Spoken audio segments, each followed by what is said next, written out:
নমস্কার সবাইকে, কেমন আছো সবাই? আশা করছি সবাই অনেক ভালো আছো, সুস্থ আছো। আমার নতুন একটা ভিডিওতে তোমাদের সকলকে জানাই অনেক স্বাগত। আজকের ব্লগটা কিন্তু একটুখানি অন্যরকম, অন্য দিনের চেয়ে একটু আলাদা, অন্যভাবে ইন্ট্রোটা শুরু করছি। এই যে প্রতিদিন সন্ধেবেলা কোনো না কোনো কিছু আমার জন্য হচ্ছে নিয়ে আসে, যেমন আমার সংসারের জিনিস। তো এইগুলোই হচ্ছে তোমার কিছু না কিছু আমাদের এটা সেটা চলতেই আসে, মানে প্রতিদিন নিত্য নতুন যাই যেটাই বলি না কেন সেটা নিয়ে আসে। আজকে বলতে পারো আজকে শুক্রবার, এটা আগের সপ্তাহের ব্লগ, সবটাই তোমাদের সঙ্গে পুরো ভিডিওটা শেয়ার করব আস্তে আস্তে। তো এটা কিন্তু দুদিনের ব্লগ একসঙ্গে আছে। আর এখানে দেখতে পাচ্ছ একটা ডাব্বা আছে, বড় চালের ডাব্বা। তো এটা কিন্তু দিলীপ ভাইয়া দিয়েছে, তার সঙ্গে কিছু যেমন রাজমা অল্প একটুখানি আছে, কাবুলি চানা আছে, মানে ওর রুমে যা যা একার সংসারে টুকটাক যে জিনিসগুলো ছিল সেগুলোই হচ্ছে ও কিন্তু দিয়ে গেছে। 4টে ডিম ছিল, সজনে ডাঁটা 5-6টা ছিল, দুটো বেগুন দেখতেই পাচ্ছ। তো ও কিন্তু চলে যাচ্ছে, মানে কালকে ভোরবেলায় চলে যাচ্ছে। হ্যাঁ, 4-5টা মতন টমেটো, তো এইগুলোই দেখতে পাচ্ছ সুন্দর করে এক একটা বের করছি। ও কালকে সকালবেলা চলে যাচ্ছে ভোর 5:15-তে। আর আজকে তোমাদের দাদা ভাই আর ও একটুখানি গেছে পুজোর বাজার করতে। কালকেই তো গণেশ পুজো, তো সেই কারণে কি বলতো, ও একটুখানি মানে ওরও ভীষণ পরিমাণে মন খারাপ, তোমাদের দাদা ভাইয়েরও মন খারাপ, দুজন তো রীতিমতন সত্যি কথা বলতে কেঁদে ফেলেছে। এমনকি আজকেও নাকি তোমাদের দাদা ভাই বলছিল আজকে অফিসে যখন বিদায় সমর্থন জানানো ওকে হচ্ছিল তখন ও রীতিমতন কেঁদে ফেলেছিল। তো যাই হোক, স্বাভাবিক, কারণ 2 বছর এখানে ধরো ও মানে কাজ করেছে, তো সেখানে একটা আলাদাই সব কিছুর স্মৃতি থাকে তো অবশ্যই, তাই না? তো যাই হোক, তোমাদের দাদাভাই কিন্তু ঘুম থেকে উঠে সকালবেলা ও কিন্তু ফোন করেছিল, মানে দিলীপ ভাইয়া যে আমি চলে যাচ্ছি আর তুই ভালো থাকবি, সাবধানে থাকবি, এইসব যখন কথা বলে তোমাদের দাদাভাই মানে একদম চোখটা ছলছল করে উঠেছে। তারপরে একটুখানি কিছুক্ষণ পরে ও কিন্তু আবারও মানে উঠে 6টার দিকে তোমাদের দাদাভাই হঠাৎ ওয়াশরুম থেকে এসে খাটের মধ্যে বসে চুপচাপ নিচের দিকে তাকিয়ে না কেঁদে ফেলছে। তো আমি হঠাৎ বললাম যে ও নিচের দিকে মানে চোখের জলটা পড়ছে। তো তারপরে তোমার দাদাভাইকে একটুখানি হচ্ছে তোমার কি বলবো, মানে সান্ত্বনা দিচ্ছিলাম। তো যাই হোক, কি আর করা যাবে। আসলে কি বলতো, কালকে যেহেতু শনিবার, তো কালকে আমাদের গণেশ পুজো। হ্যাঁ জানি, যদিও বা গণেশ পুজো অলরেডি হয়ে গেছে, তো আমাদেরও সেই হয়ে গেছে, কিন্তু আমি ভিডিওটা একটুখানি লেট করেই দিচ্ছিলাম, কারণ আমার সঙ্গে প্রচুর পরিমাণে ধকল গেছে। ভিডিওতে সবটাই তোমাদের সঙ্গে শেয়ার করব, কি হয়েছে না হয়েছে পুজোতে। তো আস্তে আস্তে সবটাই তোমাদের সঙ্গে শেয়ার করব, আশা করছি তোমাদের ভালো লাগবে। আর কালকে যে দিলীপ ভাইয়া যে ডাব্বাটা দিয়েছিল, তো সেই ডাব্বাটা ভালো করে আমি সকালবেলা না ধুয়ে রেখে দিয়েছিলাম। তারপরে এই যে ওর মধ্যে চালের বস্তাটা ঢেলে ভাত রাত রান্না করে এখন দুজন মিলে খেতে বসছি। আর এখন খাওয়া দাওয়া করে তারপরে আমার না একটা পার্সেল এসছে, তো এর মধ্যে কি আছে চলো একটুখানি দেখাই। আশা করি এটা তোমরা অনেকেই বুঝতে পারছো না।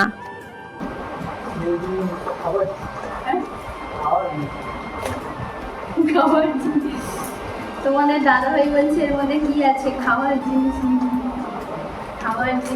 না, প্লেট নিয়ে এলাম বলে। তোমরা নিশ্চয়ই তোমাদের দাদাভাইয়ের কথাটা নিশ্চয়ই শুনতে পেয়েছো যে ওর মধ্যে কি আছে, খাওয়ার জিনিস। ও ভেবেছে যে এর মধ্যে কিছু খাওয়ার জিনিস আছে, যেহেতু আমি প্লেটটা নিয়ে এলাম। আসলে ওকে হচ্ছে ডেমোটা দেখাবো বলেই হচ্ছে আমি প্লেটটা নিয়ে এসেছি। এই যে দেখো, আমি তো ভীষণ পরিমাণে খুশি হয়েছি। আমি যেরকমটা ঠিক অর্ডার করেছিলাম ঠিক সেরকমটাই এসছে। এটা হয়তো এবারে হয়তো অনেকে বুঝতে পারছো, তবে হ্যাঁ এটা বলবো যে প্যাকেজিংটা কিন্তু খুবই সুন্দর, খুবই ভালো ছিল, দেখতেই পাচ্ছ। এর মধ্যে ওপর থেকে আরও কিন্তু একটা একদম টাইট করে সিল করা ছিল, তো সেটাকে এখন ভালো করে কেটে নিচ্ছি। আর এটা হচ্ছে তোমার প্লেট রাখার একটা স্ট্যান্ড, এটা কিন্তু স্টিলের আর যথেষ্ট পরিমাণে মজবুত শক্তপোক্ত আছে। তো যাই হোক, তোমাদের দাদাভাই এটা বলছে যে এইটা কত টাকা নিল, তখন আমি ওকে বললাম, তখন বলছে বাজারে এগুলো 50 টাকা করে বিক্রি হয়। তখন আমি বলছি তোমাকে 100 টাকা দিচ্ছি, চলো নিয়ে আসো। ও এইরকমটাই হচ্ছে বলে কিনা আমাকে সবাই নাকি ঠকিয়ে দেয়, কোনো কিছু আমি যেগুলো অর্ডার করি সেগুলো আমাকে সব কিছু ঠকিয়ে দেয়। দিলে কি হবে, আমি ওর উপরে একটুখানি চিৎকার করব, তো এটাই হচ্ছে হয়। কিন্তু না, একদমই আমি একদম ঠিক দামে পেয়েছি, খুবই ভালো পেয়েছি। তো যাই হোক, প্লেটগুলো যখন হচ্ছে আমি মানে সোজা করে রাখতাম না, তখন কি হতো বলো, বারবার না টাইলসে লাগতো, মানে পড়ে যেত। তো দুদিন পরে হয়তো দেখা যেত কি যে আমার প্লেটগুলোই হয়তো ভেঙে যেত। তো এইভাবে আমি বললাম যে না, কতদিন আর এইভাবে অপেক্ষা করব, এইভাবে হচ্ছে তোমার কতদিন বা এইভাবে থাকবো এলোমেলো এইভাবে সংসার, যেখানে সংসারের মধ্যে কিছু জিনিসপত্রই নেই। আমার না বেশ ভালোই লাগে সুন্দর করে বরাবরের জন্য। এটা এই নয় যে আমার বিয়ের আগেও বলবো পরেও বলবো, আমার মানে ঘরকন্যা জিনিসগুলো কিনতে আমার বরাবরের জন্যই ভালো লাগে। প্লেট বলো, বাটি, চামচ, এগুলো যাই কিছু হোক না কেন। তো যাই হোক, স্ট্যান্ডটাকে ভালো করে খুলে নিয়েছি। আর স্ট্যান্ডের যে মানে পায়ে হচ্ছে তোমার যেগুলো লাগানো থাকবে ওই প্লাস্টিকের ছোট ছোট, তো সেগুলো এখন ভালো করে আলাদা করে কিন্তু প্যাকেট করে দিয়েছিল, তো সেগুলো এখন ভালো করে লাগিয়ে নিচ্ছি। আসলে যেহেতু নতুন তো একটা কি বলতো, একটা যে খাপটা না, সেই খাপটা একটা একটু টাইট ছিল, তো ওটা বেশ ভালো করে ঢুকছিল না। তো যাই হোক, ভালো করে 4টে স্ট্যান্ডের পায়া হচ্ছে তোমার লাগিয়ে নিচ্ছি। আর আজকে কি পরিমাণ যে গরম, বিভৎস পরিমাণে গরম ছিল, অবস্থা পুরো খারাপ হয়ে যাচ্ছিল। যাই হোক, আমি তোমাদের দাদাভাইকে কিন্তু দেখিয়ে দিয়েছি, তারপরে বলছে হ্যাঁ এটা কিন্তু বেশ ভালোই জিনিস, এইভাবে স্ট্যান্ড হচ্ছে তোমার রাখাই যাবে প্লেটগুলো, থালাগুলো। যাই হোক, এর মধ্যে কিন্তু অনেক থালা প্লেট প্রায় থাকবে, কোনো অসুবিধা নেই, অনেকগুলো থাকবে। তো আমার এটা বেশ কাজের জিনিস একটা হলো। আস্তে আস্তে এরকম করে সংসারের টুকটাক জিনিস আরও হচ্ছে তোমার কিনতে থাকবো। তো ইচ্ছে তো আছে সুন্দর করে একটা সংসার সাজিয়ে গুছিয়ে রাখার। তবে ওই যে এখান থেকে যতক্ষণ পর্যন্ত না বেরোচ্ছি আমরা, এখান থেকে যতক্ষণ পর্যন্ত আমরা না ট্রান্সফার হচ্ছে, ততক্ষণ পর্যন্ত সত্যি কোনো কিছুই করা যাচ্ছে না। না হলে বেশ ভালোই লাগে জানো তো, সংসারটাকে নিজের মতন করে সুন্দর করে সাজিয়ে গুছিয়ে রাখার। একটা ছেলে মানুষ থাকা আর একটা মেয়ে মানুষের থাকা অনেক পার্থক্য, তাই না? একটা মেয়ে দেখবে চাইবে সবসময় একটা তার রান্নাঘরটা যেন সুন্দরভাবে সাজানো গোছানো থাকে। জানি না কার কীরকম মনে হয়, তবে বিশ্বাস করো আমার তো ভীষণ পরিমাণে ইচ্ছে আছে, আমি যেখানেই থাকি না কেন আমার রান্নাঘরটা সুন্দর করে সাজাবো। কারণ 24 ঘন্টার মধ্যে ওই জায়গাটাতেই তো আমি সবসময় বেশিরভাগ থাকি, শুধু আমি নয়, প্রত্যেকটা মেয়েরাই। তো যাই হোক, আমার কিন্তু এই জিনিসটা ভীষণ পরিমাণে ভালো এসছে, ভালো হয়েছে। আমাদের দাদাভাই বলছে দেখলে খারাপ দিয়ে দিয়েছে, মানে বললাম না, কোনো কিছু একটা অর্ডার করলে সে 10 বার সেটা হচ্ছে আমার পেছনে লাগবে, তারপরে বলবে যে হ্যাঁ ঠিক হয়েছে, ভালো হয়েছে, এরকম হচ্ছে মজা করতে থাকে। যাই হোক, আর আমি না এরকম কোনো কিছু জিনিস যখন নতুন আসে একদম বাচ্চাদের মতন করি, একটা আলাদাই আনন্দ থাকে। চলো এটাকে হচ্ছে এখন রেখে দিয়ে আসি আমার রান্নাঘরে কিভাবে রাখছি চলো, এই যে দেখো এই কয়েকটা আমার কাছে মানে থালা প্লেট এগুলোই আছে, এগুলো এইভাবে রাখছি। তবে এটা এখানে রাখবো না, এটা নিচেই রাখবো, নিচে রাখলে বেশি সুবিধে। কারণ আমার তো জানো রান্নাঘরের উপরে যে মানে তাকটা ওটা একটুখানি ছোট, তো এই জন্যই হচ্ছে নিয়েছি। আর দেখতে পাচ্ছ নিশ্চয়ই জায়গাটা বেশ অনেকটা পরিমাণে আছে, মানে অনেকগুলো থালা বাসন এগুলো ঢুকবে। তার মধ্যে তোমাদের দাদাভাই বললো তোমার এটা হয়েছে, এবারে তুমি দেখো, আমি একটু পরে বাজার যাব, আগে দেখো ঠাকুরের যে জায়গাটা ডেকোরেশন করব, তো সেটা তোমার পছন্দ মতন জিনিসগুলো নিয়ে এসছি কিনা। ও কাল থেকে নিয়ে এসছে, বিশ্বাস করবে আমাকে 10 বার বলছে এখানে আমি নিয়ে এসছি, তুমি একবারও দেখোনি। ওই যে ফুল বলো, তারপরে ফুলের মালা, এইগুলো বেলুন, এই সব কিছু। তো আমি বললাম ঠিক আছে চলো একবার দেখেই নি। আর কারণ ও একবার বাজার যাবে একটু পরে, বাজার তো সারাদিনে 2-4 বার যাচ্ছে, তো তবুও বলছে যে আর একবার বাজার যাব, দেখো যে তোমার কোনো কিছু আর লাগবে কিনা। তো আমি বললাম যে না চলো ঠিকই আছে। আর এর মধ্যে হবনের যে মানে কোন জিনিসগুলো সেইগুলো, আর এর মধ্যে ওই যে, আর আমার না বারবার মানে তুলছিলাম কারণ দুপুরবেলা ঘুমোইনি, তো সেই কারণে। আর এখন আমি রেডি হয়ে এগুলো সব কিছু গুছিয়ে রেখে দিয়ে রেডি হয়ে যাব সব জায়গায় ডাকতে। তো চলো আমি সব কিছু দেখে নিয়েছি। আর এর মধ্যে কিছু ফুলের মানে যে ফুলের যে ঝাড়িগুলো হয় না সেইগুলো, বেলুন, তারপরে স্টিকার, এইসব নানান ধরনের যেগুলো একটু সাজানোর জন্য, তো এইগুলো হচ্ছে নিয়ে এসেছি। আর আমি এই দুটোকে কীভাবে করছিলাম দেখো, তো বেশ মজা করছিলাম, বেশ ভালোই লাগছিল। যাই হোক, পাগলের মতন আমার অবস্থাটা নিশ্চয়ই দেখতেই পাচ্ছ।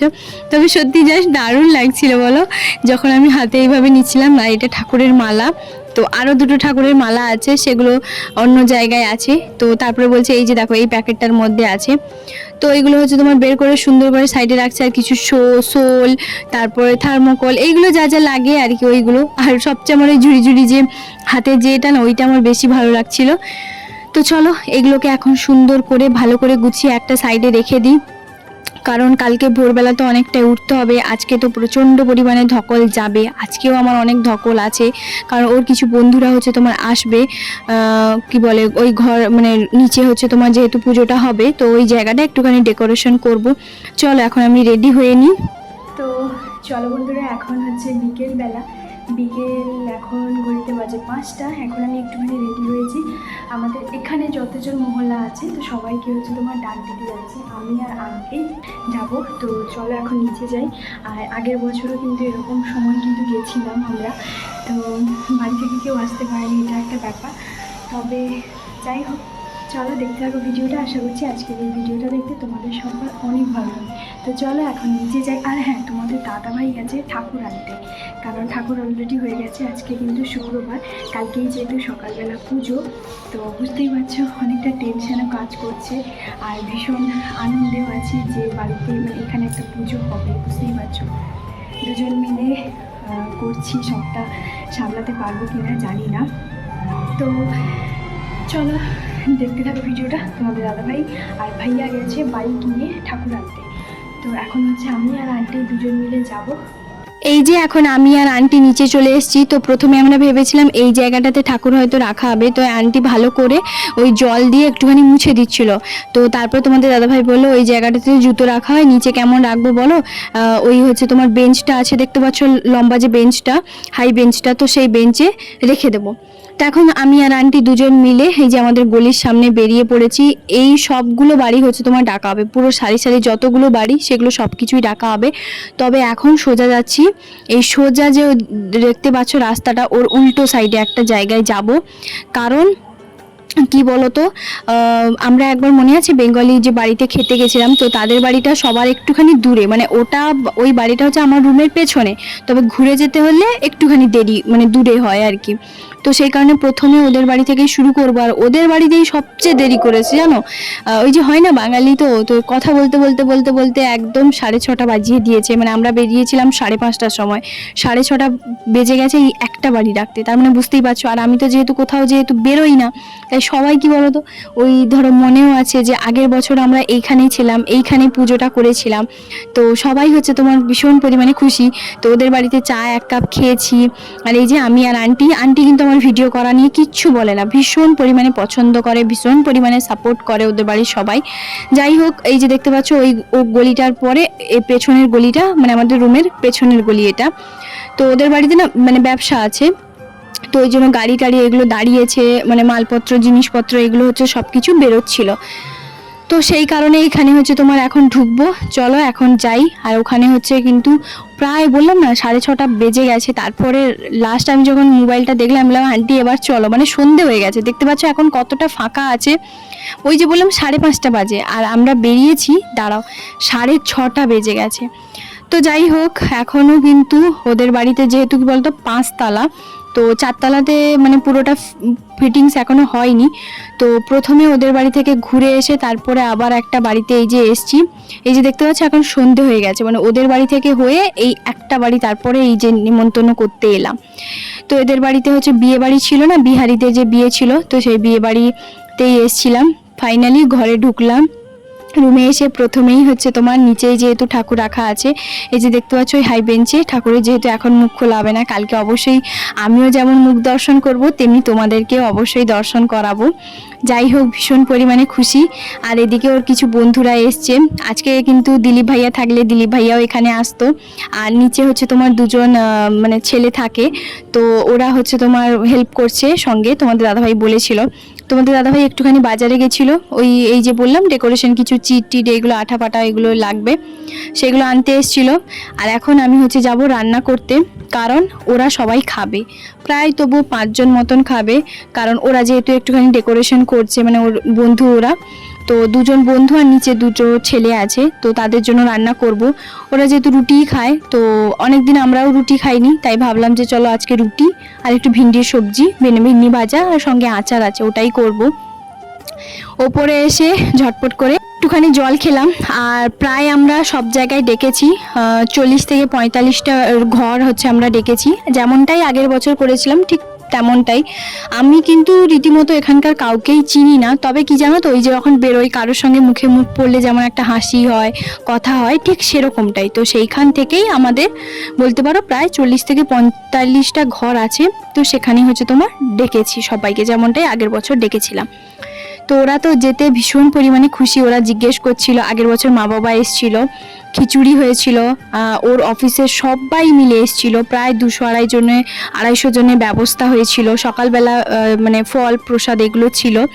তারপরে হচ্ছে তোমার সন্ধেবেলা বসে হচ্ছে তোমার খিচুড়ি খাওয়ানো, বা তারপরে অনেকেই হচ্ছে বাটিতে বাটিতে করে মানে নিয়ে যাওয়া। তো প্রায় বলতে পারো 250-300 জনের মতন আয়োজন আগের বছর করেছিলাম। সবটা রান্না কিন্তু আমার মা করেছিল, বাবা সমানে হেল্প করেছে, সবজি কাটা থেকে শুরু করে সব কিছু। যেখানে আমার বাবা কোনো দিনও কোথাও কিন্তু সবজিটা কাটে না, আর বাদবাকি সব কিছুই কাজ করে, সেখানে কিন্তু আমার বাবা সব কিছু করেছে, সব কিছু। মানে বাবা মা আগের বছর ছিল বলে সত্যি ভীষণ হেল্প করেছে, ভীষণ মানে প্রচুর প্রচুর হেল্প করেছে। সেটা কখনোই ঋণ শোধ করা তো যাবেই না বাবা মার, কিন্তু কখনোই ভুলতে পারবো না। বাবা মা তো বারবার কলও করছে, ওদেরও ভীষণ মন খারাপ যে ওরা আসতে পারেনি। আসলে বাবার কাজের একটুখানি প্রেশার আছে। তো যাই হোক, ওইদিকে ভিন্ডিটা যেহেতু ভাজতে একটুখানি সময় লাগে, তো সেই জন্য ভিন্ডি ভাজা ওইদিকে করছি। আর ভিন্ডিটা ভুজিয়ার মতন করছি, ওটা তোমাদের দাদাভাই ভীষণ পরিমাণে ভালোবাসে। আর আমি তো যেহেতু ভিন্ডি খাই না, জানোই তো, তো সেই জন্য কী বলো তো, আমি একটুখানি করছি। মানে আমি দুধ দিয়ে খেয়ে নেবো রুটি, আর ওদের জন্য ভিন্ডি ভাজা। তবু আমি 35 থেকে 40 পিস রুটি একা সমানে বানিয়েছি। তোমাদের দাদাভাই একটুখানি এসে হচ্ছে তোমার কথা বলছিল, কারণ নিচে বুঝতেই পারছো ওর অফিসে 2-3-4 জন আছে। তো ওখানে হচ্ছে তোমার একটুখানি মানে করতে হচ্ছে, হেল্প করতে হচ্ছে, ওই জন্য। তো এদিকে আমি রান্না করছি, তার মধ্যে বিকেলবেলা জামা কাপড়গুলো উঠিয়ে নিয়েছিলাম, সেগুলো সুন্দর করে গুছিয়ে ভাঁজ করে রাখলাম। এদিকে আবার রান্নাটা করছি। আটাটা কিন্তু মাখিয়ে এক সাইডে দেখতে পাচ্ছ রেখে দিয়েছি ঢাকা দিয়ে। তো তারপরে এই যে দেখতে পাচ্ছ ফাইনালি ওদেরও কিন্তু খাওয়া দাওয়া হয়ে গেছে। খাওয়া দাওয়ার সময় ওদের ভিডিওটা বানাইনি। খাওয়া দাওয়া করার পরে ওরা একটুখানি এখন নিচে এসছে, মানে আমরা সবাই এসছি, ওরা এখন যাবে বাড়ি। রান্না বললো ভীষণই ভালো, আর ভিন্ডি ভুজিয়া এদের ভীষণই পছন্দ হয়েছে। তো যাই হোক, আর রুটিগুলো যেহেতু আমি পাতলা পাতলা করেছি, এতটাই পাতলা মানে করেছি, ওরা বলছে এই প্রথমবার 12 পিস করে রুটি প্রত্যেকে খেয়েছে। তো যাই হোক, এটা কিন্তু করেছে সঞ্জয় ভাইয়া, মানে সাইডে যে গেরুয়া রঙের একটা শার্ট পরে দাঁড়িয়েছিল আমার সাইডে, তো ওই ভাইয়াটা হচ্ছে তোমার এই যে দেখতে পাচ্ছ গণেশ ঠাকুর এঁকেছে, জাস্ট দারুণ দারুণ। আর আগের বছর কিন্তু দিলীপ ভাইয়া আর সঞ্জয় ভাইয়া দুজন মিলেই হচ্ছে তোমার ডেকোরেশন করেছিল। আগের বছর তড়কা রুটি এইগুলো করেছিলাম, তবে এবছর যেহেতু দিলীপ ভাইয়া নেই, দিলীপ ভাইয়াকে সত্যি ভীষণ পরিমাণে মিস করছি। তাই যাই হোক, কি আর করা যাবে বলো।